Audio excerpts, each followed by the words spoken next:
Selamat sore Davi dan pemirsa, kita awali iNews sore hari ini dengan informasi 20 rumah di Tambora, Jakarta Barat hangus terbakar.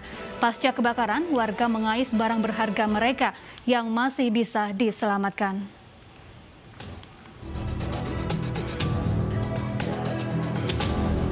Sejumlah warga Kelurahan Kalianyar, Tambora, Jakarta Barat mengais sisa-sisa reruntuhan rumah mereka. Mereka berharap masih ada harta benda yang bisa diselamatkan. Sementara itu, warga korban kebakaran mengungsi di dua lokasi pengungsian, yakni Posko RW 06 Kelurahan Kalianyar dan Masjid Al-Ala.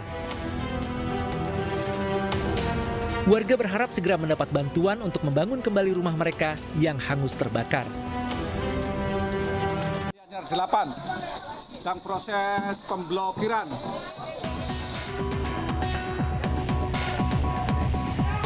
Sebelumnya kebakaran menghanguskan permukiman padat penduduk di Kelurahan Kalianyar, Tambora, Jakarta Barat pagi tadi.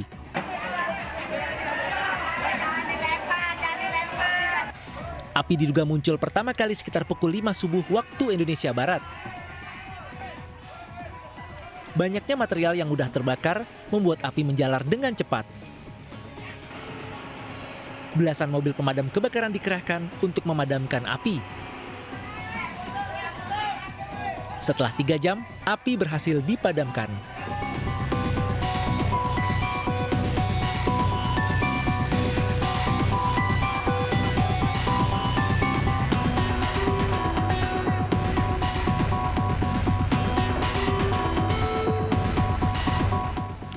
Dan pemirsa, untuk mengetahui kondisi terkini pasca kebakaran, sudah ada rekan kami Bayu Pradana yang berada di Tambora, Jakarta Barat. Selamat sore Bayu, bagaimana kondisi warga korban kebakaran saat ini di sana? Ya, Syafa, warga masih ada yang datang ke pemukiman mereka yang sudah habis terbakar. Ini dikarenakan mereka masih mau terus menjaga keamanan di sekitar pemukiman mereka. Dan bersama juru kamera Sugi Cahyadi, saya akan mengajak Anda bersama dengan pemirsa untuk melihat kondisi terkini di lokasi kejadian, di mana di belakang saya ini adalah salah satu rumah yang Anda bisa lihat memang habis terbakar. Kalau kita lihat ini hanya sisa sejumlah tembok saja. Dan kita lihat memang puing-puing pun berserakan, ada juga besi-besi dari berbagai kerangka rumah yang juga sudah berserakan di sini. Dan memang kondisinya parah sekali, ini bukan hanya satu-satunya rumah yang terbakar di daerah Tambora ini. Memang masih simpang siur, Safa dan juga pemirsa. Ada yang mengatakan sekitar 20 rumah yang terbakar, tapi juga ada yang mengatakan belasan rumah yang terbakar. Meski begitu juga penyebab kebakaran ini masih juga belum diketahui pasti, namun memang warga ini masih mengira-ngira api berasal dari konsleting listrik yang ada di satu rumah yang akhirnya merembet. Dan juga masih ada warga yang masih terus mencari atau mengais puing-puing agar mungkin bisa ditemukan barang-barang yang masih bisa ditemukan. Saya sudah bersama dengan salah satu warga di sini, ada Pak Ujang di sini. Pak Ujang, selamat sore. Ya, selamat sore. Ya, Pak Ujang, ini lagi mencari apa nih Pak Ujang? Barang-barang yang masih bisa kepake gitu loh. Tapi kebanyakan semua habis ini. Paling saya bisa mengutin kunci-kunci pas. Yang lumayan buat itu aja, buat bisa dipakai gitu. Yang lainnya udah kayak begini, kulkas nih. Kulkas kayak begini. Tadi juga selain kulkas atau perabotan lain, saya juga melihat ada motor, itu milik Pak Ujang, betul? Ya, motor pulsar, bajai pulsar. Habis sudah nggak bisa kebawa. Tidak bisa diperbaiki sama sekali, Nggak Pak bisa, Ujang. angus sama sekali. Oke, lalu bagaimana dengan kondisi rumah ini untuk bertahan sementara? Apakah Pak Ujang akan mengungsi juga bersama keluarga atau seperti apa? Ya terpaksa saya mengungsi, soalnya ini udah sama sekali nggak bisa. Keadaan begini, habis. Walaupun itu juga kita pasang tenda juga percuma, takut rubuh kan, ini udah rapuh.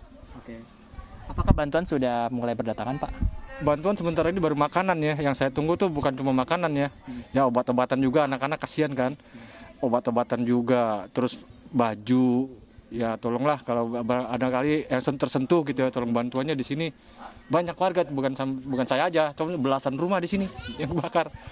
Kalau bicara kebakaran, kita bicara juga terkait bertahan hidup. Mengingat ini juga masih di tengah pandemi, Pak. Harapan Pak Ujang ke depannya nanti untuk bertahan hidup ke depannya ini seperti apa, Pak? Ya mudah-mudahan sih ya ke depannya ya ada bantuan ya, peduli dari pemerintah daerah ya setempat ya yang peduli sama orang-orang kami ini miskin nih, orang miskin semua di sini kebanyakan mayoritas ya. Tolong dibantulah ya, jangan sampai terlalu terpuruk gitu ya. Kasihan udah cari duit juga susah jam pandemi begini, keadaan juga hancur semua yang ada di rumah. Ini sama sekali nggak ada yang keambil loh. Surat-surat sebagian aja. Nggak semuanya keambil surat-surat berharga itu, seperti surat rumah, semua kakak itu bakar habis. Sementara ini harus diurus dulu Pak ya? Iya, diurus dulu. Pak Ujang, kami turut berduka dan kita doakan agar semuanya bisa kembali normal lagi hidupnya, dan yang penting Pak Ujang bisa menjaga kesehatan bersama keluarga untuk sementara ini Pak. Terima kasih Pak. Iya, terima kasih, amin ya doanya ya. Ya, begitulah salah satu warga dan juga harapannya di tengah juga kita mengingat ini masih di tengah pandemi dan mereka harus bertahan di tengah aturan PPKM darurat ini. Juga mereka berharap ada bantuan bukan hanya untuk sementara, tapi juga mereka menginginkan bantuan ini bisa berdatangan agar nantinya mereka bisa bertahan hidup. Melihat juga banyak sekali rumah di sini, ada belasan rumah sekiranya yang terkena. Ini artinya ada beberapa kakak juga yang menjadi dampak dari ada kebakaran ini. Dan tentunya ini kebakaran terjadi pada pukul 4.20 dan 1 jam kemudian sekitar pukul 5 atau setengah jam kemudian ini pemadam kebakaran baru datang dan akhirnya membutuhkan waktu 1 jam untuk bisa memadamkan api dikarenakan juga kondisi yang sulit dijangkau. Syafa. Ya, Bayu, lalu bagaimana kondisi pengungsian yang disediakan di sana dan bagaimana kondisi kesehatan warga korban kebakaran?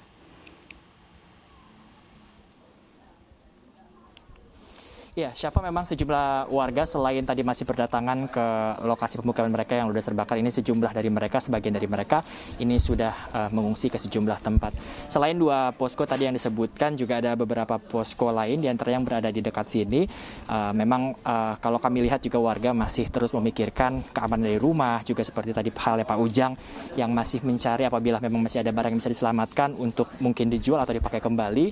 Namun juga mereka memilih agar tidak jauh-jauh sementara dari pemukiman mereka. Sementara itu juga tadi menurut warga sejumlah bantuan ini sudah mulai berdatangan, baik dari organisasi masyarakat maupun juga lain halnya. Dan namun meski demikian dari bantuan seperti makanan yang sudah mulai berdatangan, namun ini warga tadi sempat berbincang kepada kami bahwa mereka juga membutuhkan pakaian ini dikarenakan memang mereka saat kejadian berlangsung, insiden berlangsung, ini mereka tidak sempat menyelamatkan pakaian mereka dan mereka ini hanya membawa pakaian yang di rumah. Dan bicara soal kesehatan, tentunya ini juga menjadi fokus saat bencana seperti ini dikarenakan ini juga melihat masih pada saat pandemi. Ini artinya memang warga masih berusaha sangat keras agar nantinya bisa tetap menjaga jarak dan tentunya menjaga kesehatan satu sama lain. Safa. Baik, terima kasih Bayu Pradana melaporkan langsung dari Tambora, Jakarta Barat. Kita ke informasi selanjutnya pemirsa. Jenazah korban kecelakaan yang divonis COVID-19 diambil paksa oleh keluarga. Tim gugus tugas COVID-19 melaporkan kejadian ke pihak kepolisian. Kejadian terjadi di Kelurahan Sumpang Minange, Kecamatan Bacukiki Barat, Kota Parepare, Sulawesi Selatan. Ini tergantung dari orang tuanya, Nam. Kalau orang tuanya menyetujui di sana, kita tidak bisa berbuat apa-apa. Keluarga korban kecelakaan yang divonis positif COVID-19 di Parepare, Sulawesi Selatan bersikeras mengambil jenazah dari tangan tim medis Rumah Sakit Andi Makassar, Kota Parepare.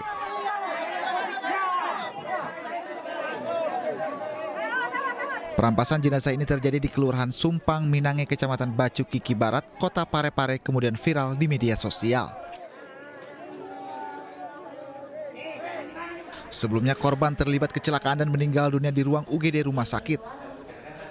Sebelum meninggal, pihak rumah sakit mengambil tes antigen dan tes cepat molekuler kepada korban dan hasilnya positif COVID-19.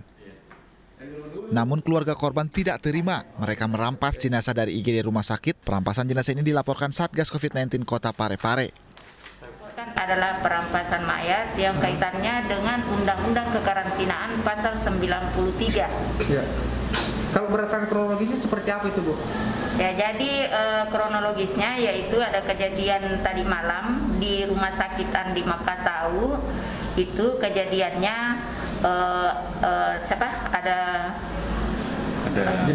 ada pasien yang kecelakaan masuk dan telah dilakukan swab antigen, itu hasilnya reaktif. Kemudian dilakukan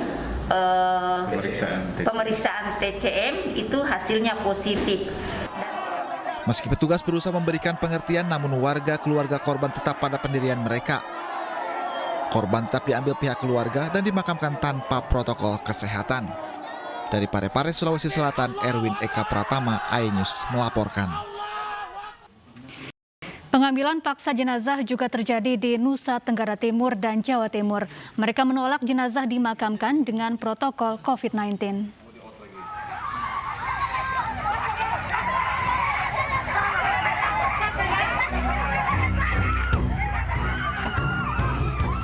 Pengambilan paksa jenazah pasien positif COVID-19 terjadi di sebuah rumah sakit di Kupang, Nusa Tenggara Timur. Dalam sebuah video, keluarga pasien merampas jenazah untuk dibawa ke rumah duka. Jenazah kemudian dinaikkan ke atas mobil bak terbuka. Petugas berpakaian APD lengkap telah siap untuk memakamkan sesuai protokol kesehatan, namun keluarga menolaknya. Keluarga beralasan almarhum bukan pasien COVID-19. Hasil koordinasi antara pihak kepolisian dan keluarga, jenazah tetap dimakamkan di pekuburan khusus pasien COVID dengan menggunakan protokol kesehatan.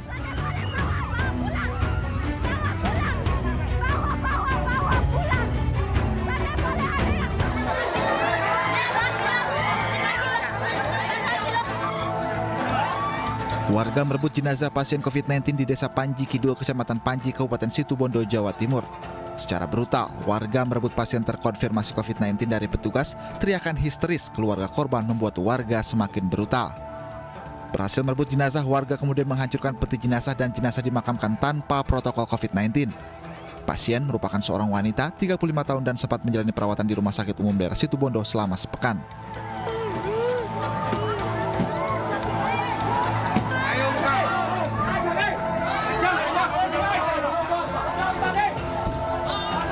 Puluhan warga menggeruduk sebuah musola setelah mengambil paksa jenazah pasien COVID-19 berinisial MN, warga desa Kemirian, Bondowoso, Jawa Timur, Jumat lalu.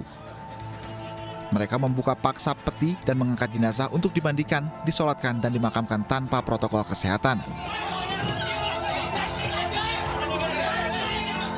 Tak hanya itu, setelah mengeluarkan jenazah, warga beramai-ramai membakar peti yang terbuat dari kayu.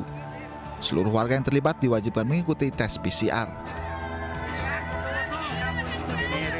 Kontributor iNews melaporkan.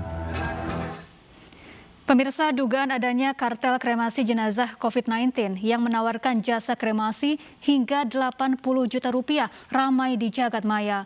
Polisi langsung menyelidiki dugaan pemerasan ini dan meminta korban untuk segera melapor. Rumah duka dan krematorium. Kenapa kau begitu tega? Kenapa kau begitu tega menagih biaya yang sangat tinggi untuk korban-korban pandemi? Ada warga ngadu ke saya untuk biaya peti jenazah 25 juta, transport 7,5 juta, kremasi 45 juta, lain-lain 2,5 juta. Maka keluarga si korban harus membayar 80 juta untuk kremasi. Pengacara kondang Hotman Paris Hutapea geram dengan mahalnya biaya penanganan jenazah COVID-19. Hotman mengaku menerima aduan warga yang harus mengeluarkan uang hingga 80 juta rupiah untuk pengurusan jenazah rumah duka dan kremasi. Foto kwitansi biaya krematorium yang selangit ini menjadi viral setelah diunggah salah satu keluarga korban praktek kartel kremasi jenazah COVID-19 yang diduga terjadi di rumah duka abadi Jalan Dan Mogot, Jakarta Barat.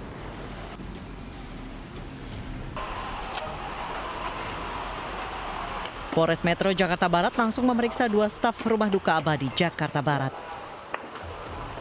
Kita sudah mengundang dan hari ini sudah hadir pihak dari salah satu rumah duka yang kemarin sempat viral. Untuk sementara sedang kita ambil keterangan, kita lakukan pendalaman. Sudah ada berapa saksi? Untuk hari ini 2 orang yang kita periksa. Untuk korban sendiri sudah ada laporan nggak sih? Sampai sejauh ini belum ada korban yang membuat laporan. Hingga kini petugas masih menunggu laporan korban di Polres Jakarta Barat untuk memberikan keterangan guna proses penyelidikan polisi. Sementara itu, Wakil Gubernur DKI Jakarta Ahmad Riza Patria meminta pemilik usaha rumah duka dan kremasi tidak mengambil keuntungan dari kedukaan warga. Kelompok masyarakat yang memiliki usaha kremasi, mohon di masa sulit seperti ini, di masa kita berjuang melawan pandemi COVID, adanya virus yang merupakan musibah bagi kita semua. Mohon semua jangan mencoba mencari keuntungan yang berlebihan ya, di masa pandemi ini dengan patok tarif harga yang di luar kewajaran. Kasus kartel kremasi ini tengah diselidiki Bareskrim Mabes Polri. Polisi meminta peran serta masyarakat untuk melapor jika menjadi korban pemerasan penanganan jenazah COVID-19. Dari Jakarta, Tim Liputan iNews melaporkan.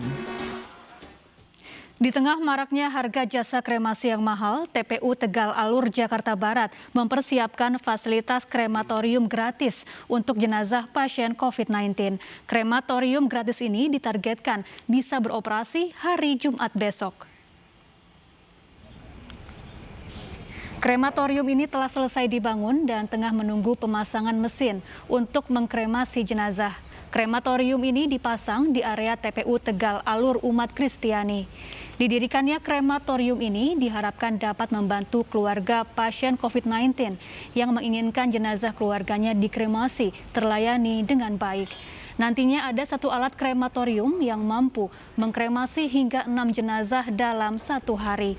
Krematorium ini dibangun sejak pekan lalu dan diperkirakan selesai Jumat besok. Krematorium ini sementara dikhususkan bagi jenazah COVID-19, namun nantinya akan digratiskan untuk masyarakat yang membutuhkan.